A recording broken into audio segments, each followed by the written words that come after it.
this success is on the other side of a few boring actions that you need to take.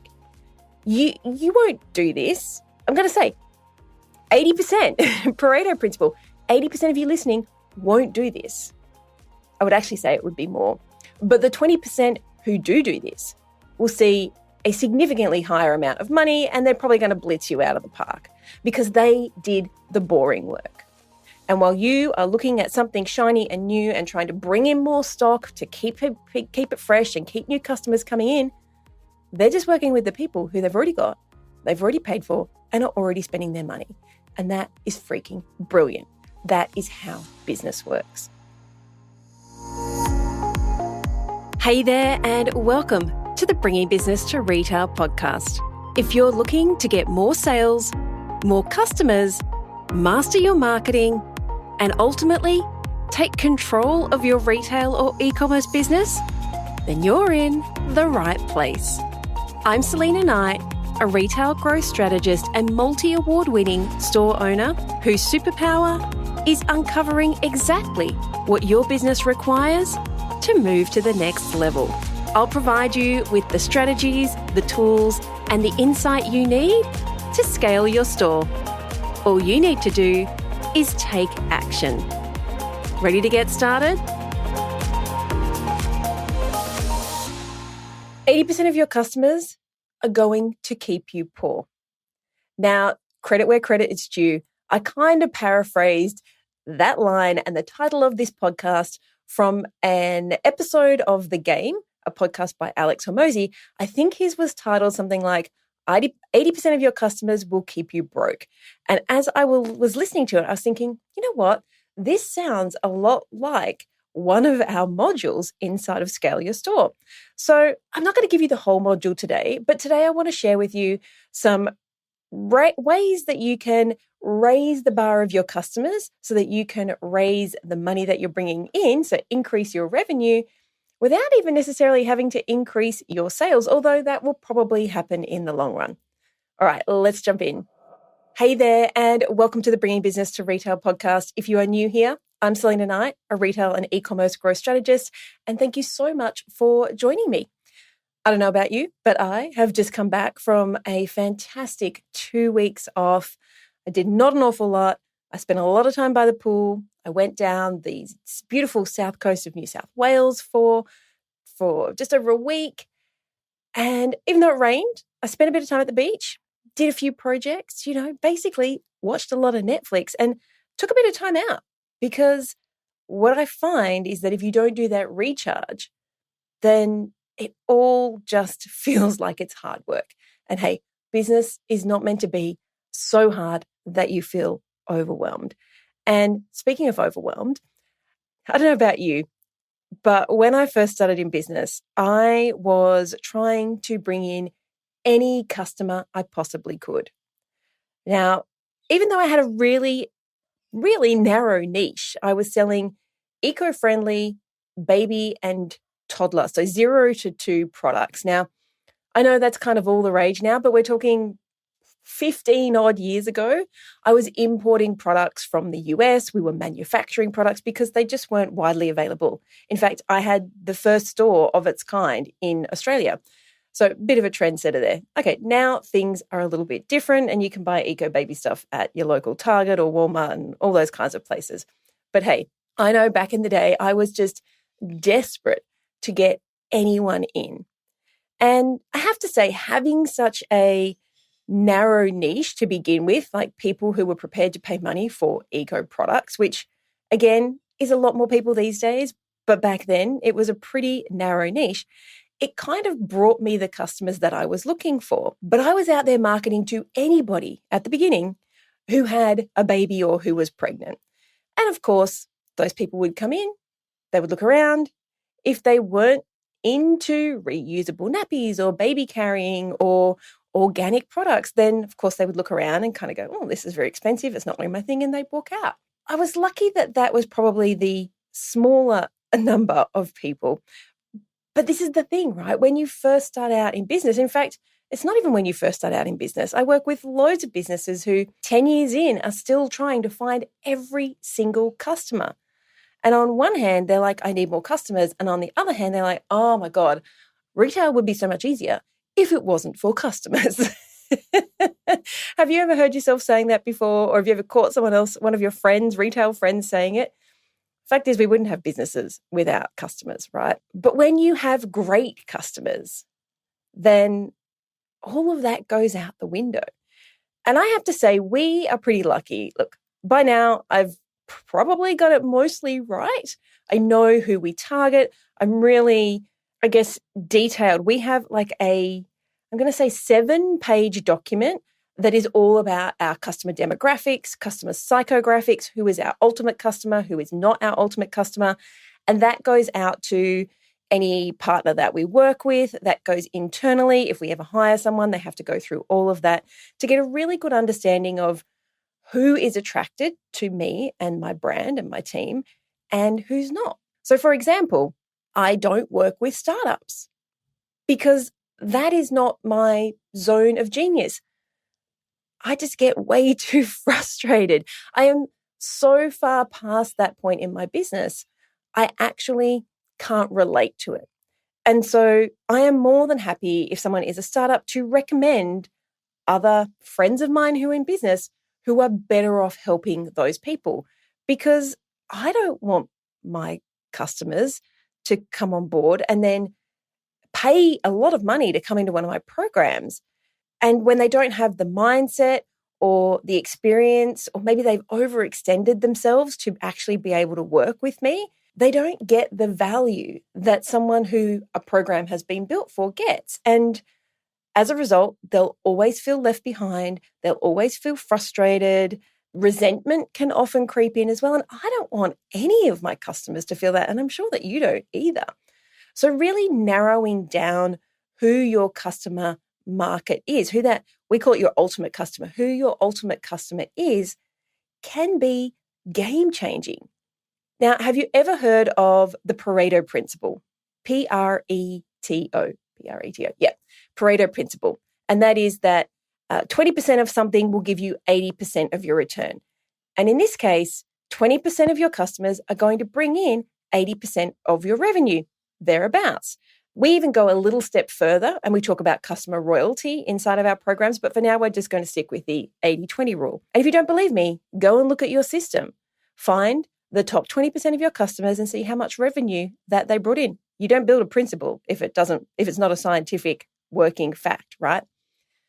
So here's the thing. If you pick 20%, if you pick more customers who are in that 20% and you market to them and you have products that they want and you create your offers for that 20%, then logically speaking, you're going to make more money, you're going to make more sales, and you're going to attract better customers.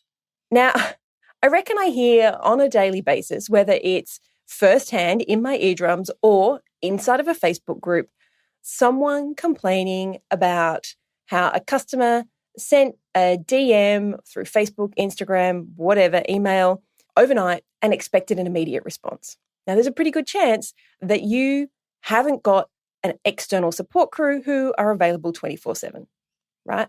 So they're not going to get a response until at least the next day, hopefully the next day, as soon as business starts the next day. But in the meantime, you potentially have lost a sale, you have really pissed off a customer, whatever it is.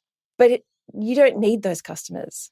Those customers, the Pareto principle works in reverse too, right? 20% of your customers, the bottom 20% are going to give you 80% of the grief.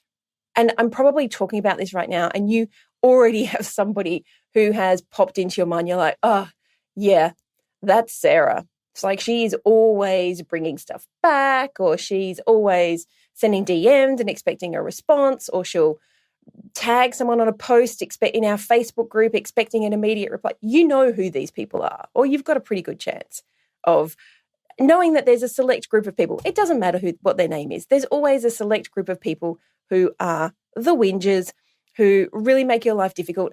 And the fact is, they don't spend the money for you to be able to invest the time to keep them happy. Let's flip that around. Whereas the top 20% generally don't whinge, They, generally speaking, I know that you can get, the person who spends a lot of money and is a bit of a diva, but generally speaking, they spend a lot of money.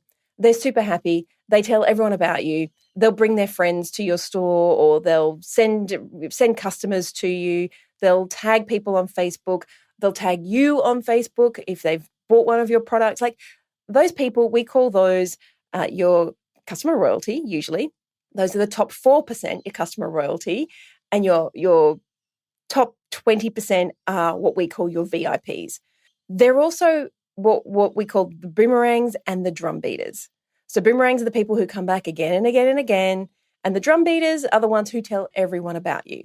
And those people who fit into those two subsets are the ones that grow your business. So if you can have more of those people who spend more money and tell more people about you, like I said, logically speaking, you're going to make more money, potentially make more sales, because you can make more money without making more sales. Let's just be clear. You can make more money. You can get better customers. You can get a higher average order value, and you'll probably get a better product range as a result, because those people are going to tell you what it is they want to spend their money on. All right. So if you sell the same thing as everybody else, then, and when I say the same thing as everyone else, there are a lot of you who are listening who are homeware stores, fashion stores, like you resell other brands' products, right? That's the nature of retail. There's nothing wrong with that. But you have the supply and demand curve.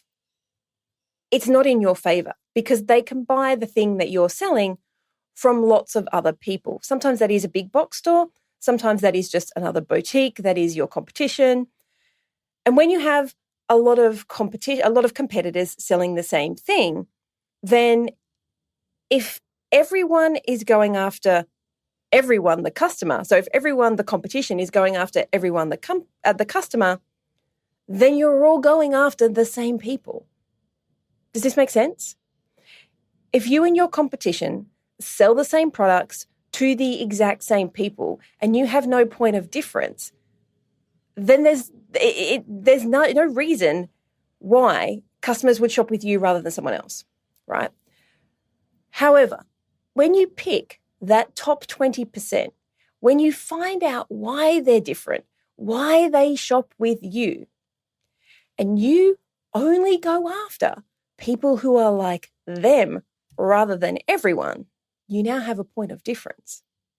Because you're not trying to target the exact same customer as all of your competition. You are trying to target a really small niche of high value customers who are going to spend a lot of money with you. Think about that.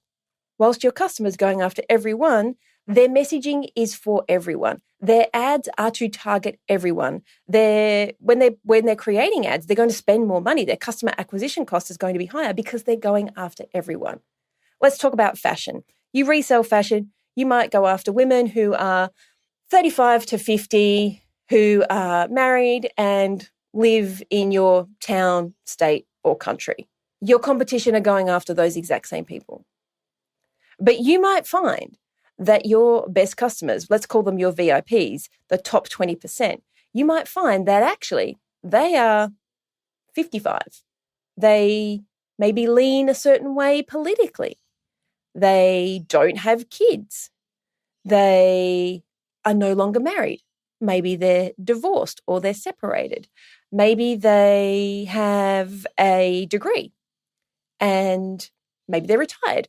Who knows? You don't know because you haven't asked them. But can you see how, let's just say your customer VIP is a woman who is 55, she's retired, she's well off, she's now separated from her husband, she loves traveling, she leans to the left, politically speaking, her kids are grown up, she has no grandkids. Can you see how targeting that person, just say in your pay-per-click ads, not even talking about your messaging yet, but just talking about your pay-per-click ads, is going to be a lot cheaper and probably a lot more successful than your competitor who is after women who are 35 to 55 who like all the things. Because a woman who is 35 probably has youngish kids, still works, is probably married, generally speaking, very different to your VIP. All right, so we're targeting our VIPs. It's going to become cheaper, which means our customer acquisition cost is going to go down. It also means they're going to spend more because that's why they are our VIPs, which means your acquisition cost has gone down, the amount of revenue that you're making has gone up, and probably the profit margin will go up as well, because you're going to find that these people like a certain thing. And if they like a certain thing and they like shopping with you, they're prepared to pay more money. So hopefully I've convinced you that going after your top 20% of customers is a good thing. Now, how do we find out who those top 20% are? Well, you kind of have to ask them superficially. So like step one, superficially, you can go and find them on a social media platform. If they haven't got their profile locked down, you can dig a little and see what they like, things I like, but nothing is as good as asking. Personally, I like to get them on the phone or in person, but if you can't do that, try sending a survey. But remember, these people are your best customers. I like to offer an incentive to get them to talk to me. Sometimes you don't have to. Sometimes your best customers will just talk to you. You can pick up the phone and you could say, hey, we love you. We would love to know why you come to our store so we can serve you better. And you're going to have to make up a list of questions.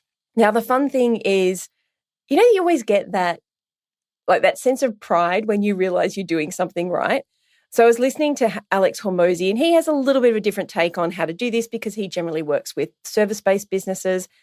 And I was thinking back to the fact that 15 odd years ago, part of the KPIs of my team every single day were to call 3 customers and ask them these exact same questions, which were, where did you first hear about us, if you remember? Why did you choose to shop with us? Would you come back again? And why? And then, so 4 questions actually.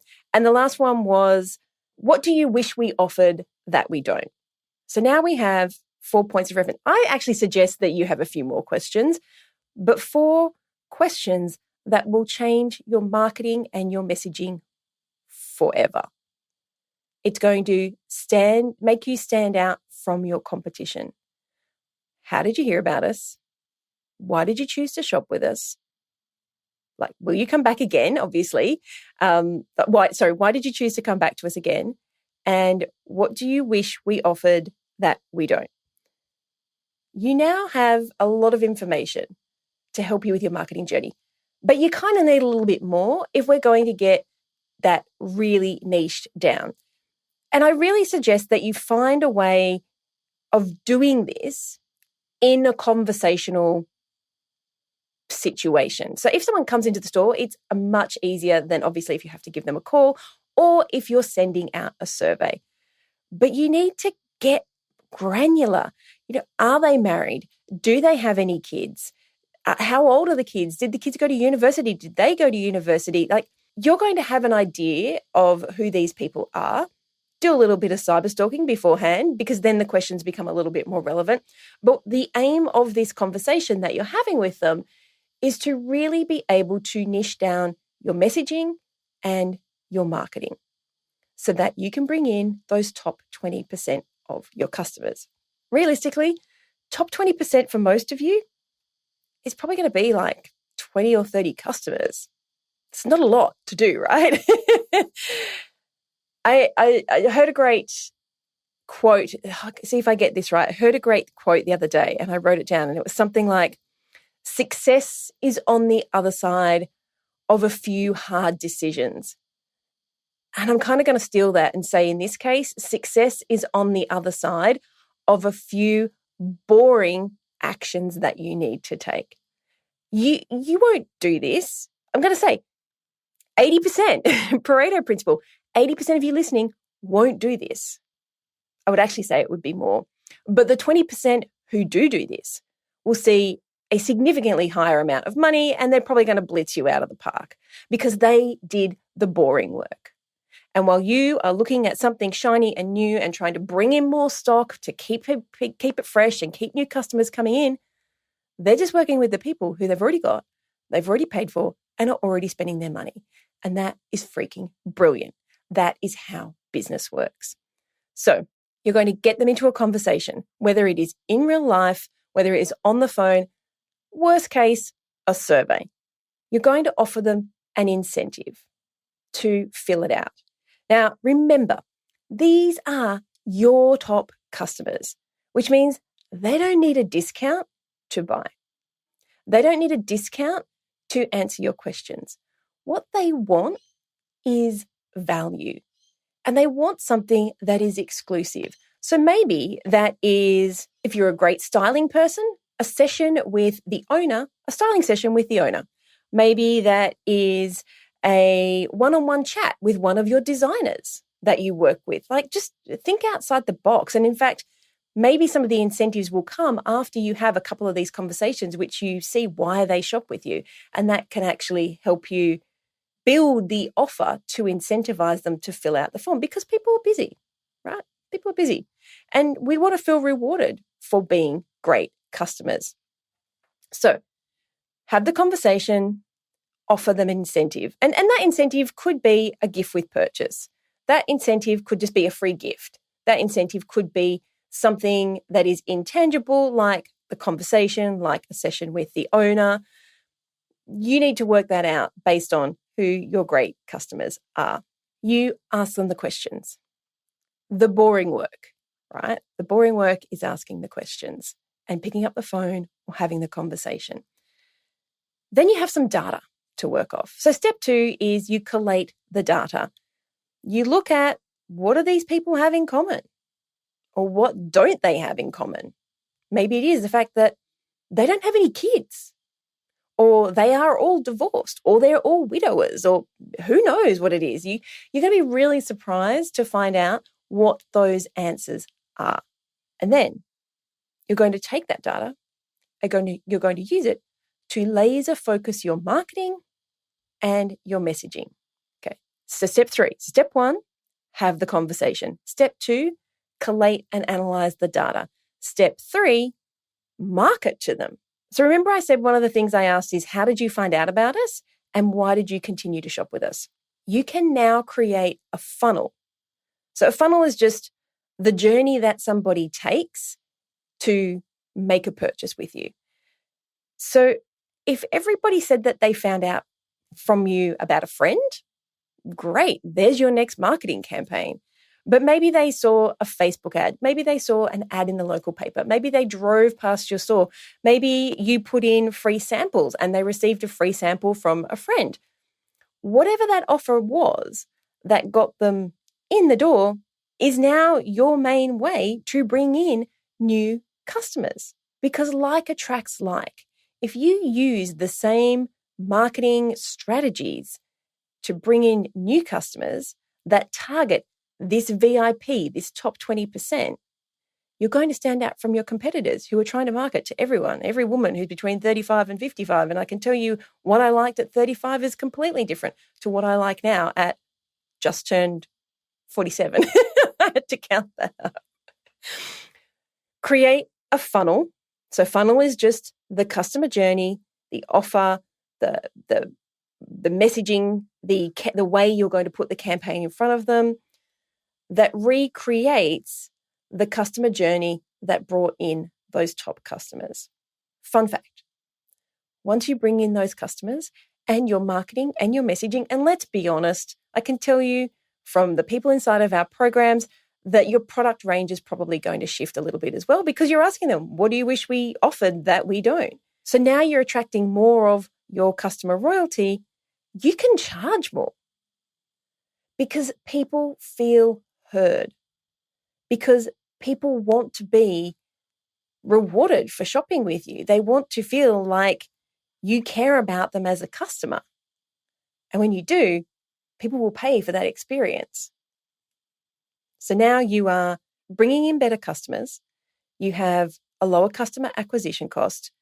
You've increased your average order value because, say, your average order value of your VIPs is 50% more than those people in the bottom half.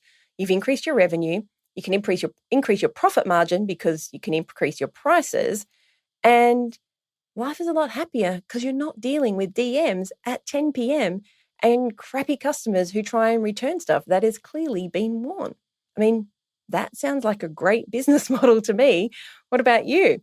So as I said right at the beginning, I don't work with startups. And there's a reason for that. I explained it. But it also helps me to keep my focus as my business grows.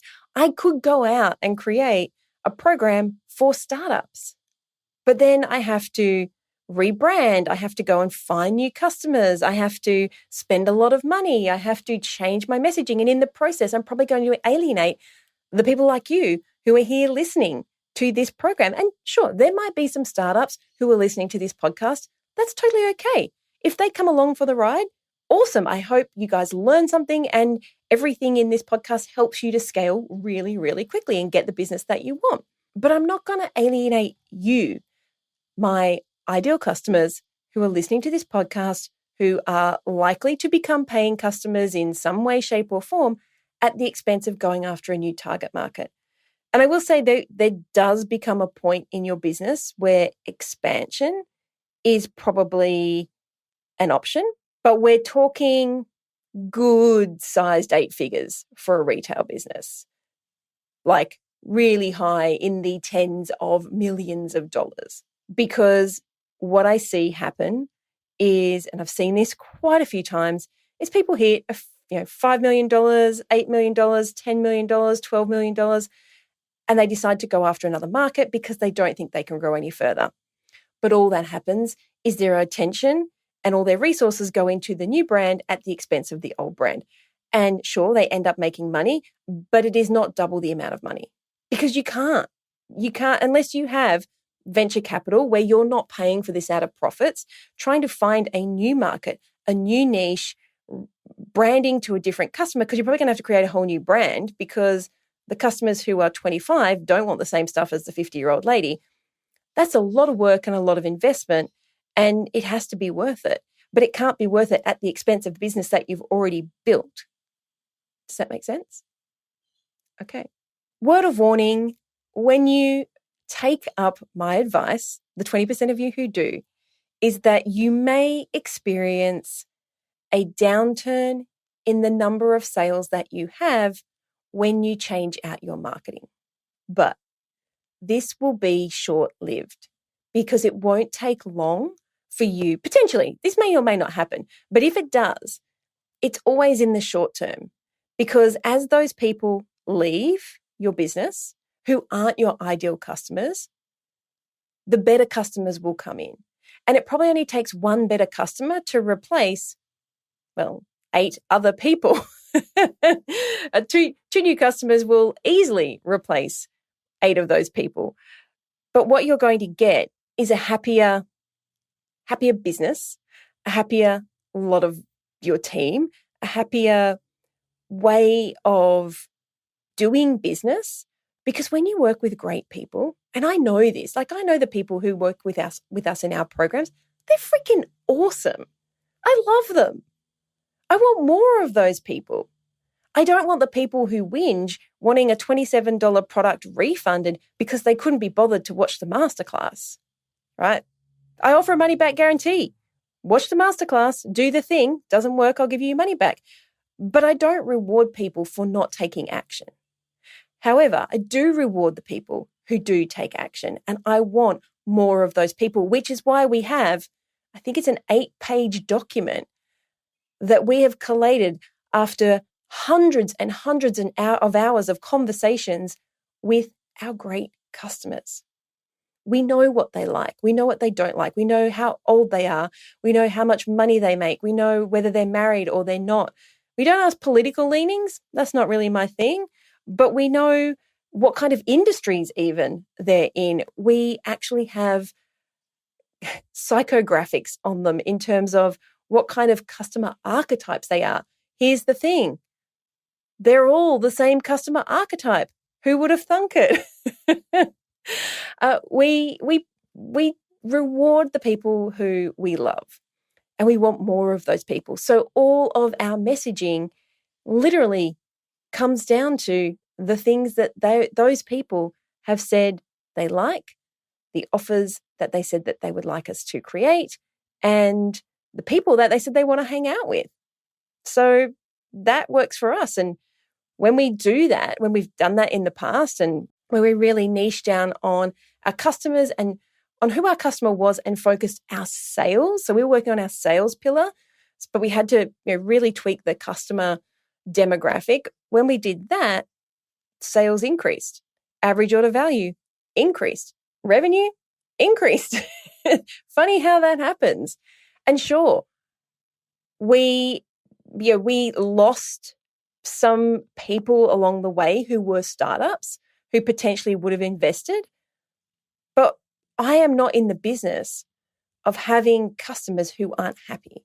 I'm in the business of having customers who are so freaking happy that they come back again and again and they tell all their friends about us. And so I'm happy to let some people go who I'm not the best person to serve them for. That's not good English, is it? I'm not the best person to serve those people. I'm happy to let them go and find someone else who is going to help them in a better way. And as a result, everyone wins. They find the right person. Our business grows. We get to serve more customers. Because remember, the more money you make, the more people you can help, the more customers you can serve. So there you go. Pareto principle, 20% of your customers are going to bring in 80% of your revenue. So if you pick better customers, you're going to make more money. Supply and demand curve, not in your favor if you are selling the same thing as everybody else to the same people as your competition. So when you choose to niche down to that top 20%, you really have the boring conversation, you do the boring work, you have the conversation, you analyze the data, you create the product mix, the marketing and the messaging and the offers to that top 20%. You're going to bring in better customers, you're going to have a happier team, you're going to make more money, and business is going to be fantastic. Alrighty, if you've noticed, I don't put ads onto this podcast. So all I ask is maybe share this with a friend, leave me a review, subscribe if you haven't already. And the more independent businesses that we can help to grow, the better the customer experience is going to be for our shoppers. Alrighty, I'll see you next week. Bye. So that's a wrap.